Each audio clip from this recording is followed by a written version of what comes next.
Well, it's been a great day in the Flinders, and there's nothing better at the end of a hard-working day in the outback to sit back around the fire. You got the cool wind in your back, the warm glow of the fire in front. I tell you what, I'm just thinking about what I might be able to do with this fire in the morning. Well, it was a freezing cold desert night, and now it's a beautiful crystal clear morning. And all that's left of last night's fire is this pile of white ashes, which is perfect for cooking something very special. I'm going to make damper. It's a great Australian tradition. The thing with damper is that it's difficult to measure it. You've got to do it by feel, but it's roughly 6 cups of flour in the bowl, and then the essential ingredient, unheard of in Australia, warm beer. I just warmed it by the fire. What that does is it activates the yeast, making a well in the flour, then add the beer.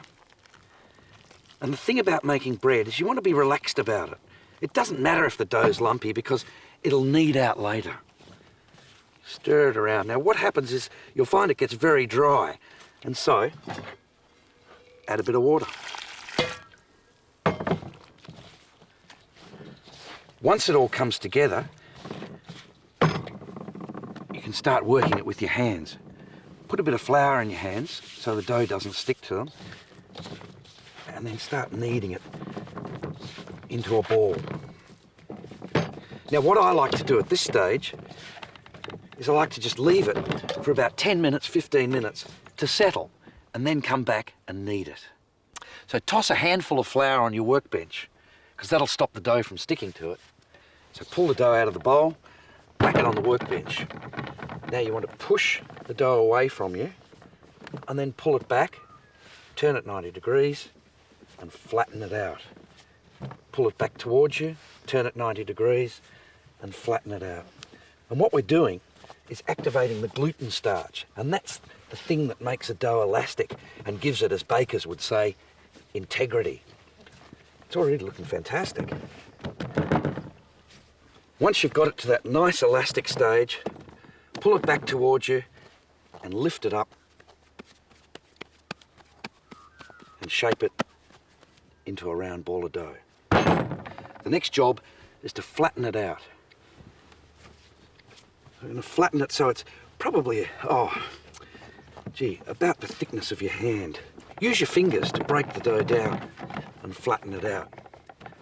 Well, I've got one more job to do now, and that's prepare the fire. So this fire is perfect for making damper. It looks like it's dead, but it's not. There are beautiful warm ashes under here. So I clear away a space about the size of the damper. Make sure you don't go too deep because you don't want it sandy. And then scoop up a bit of the white ash and sprinkle it on. Next, grab the dough,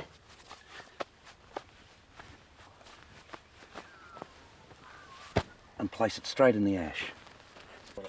So cover the dough with white ash, then a shovel load of coals, completely bury the damper.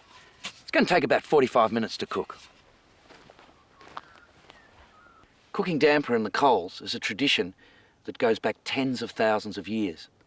Aboriginal people would traditionally pick acacia seeds from bushes that grow all around here, and they grind them between flat stones to make a dough, and that dough they'd bury in the ashes of the fire and cook.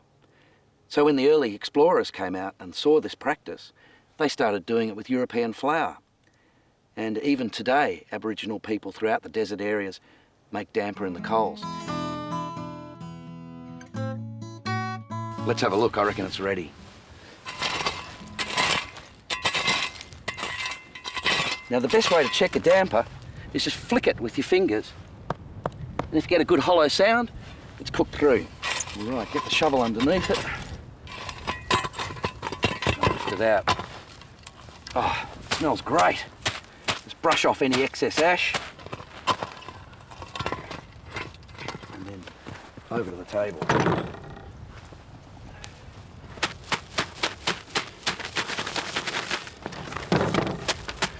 You can use the end of the stick just to pull out any bits of charcoal that are left.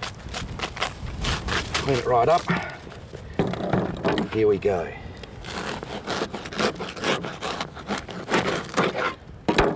That's fabulous. Coals have given it a lovely crust. All that flavour and moisture is locked in.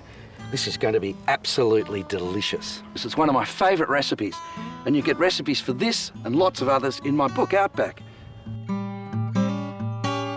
I'll be back tomorrow.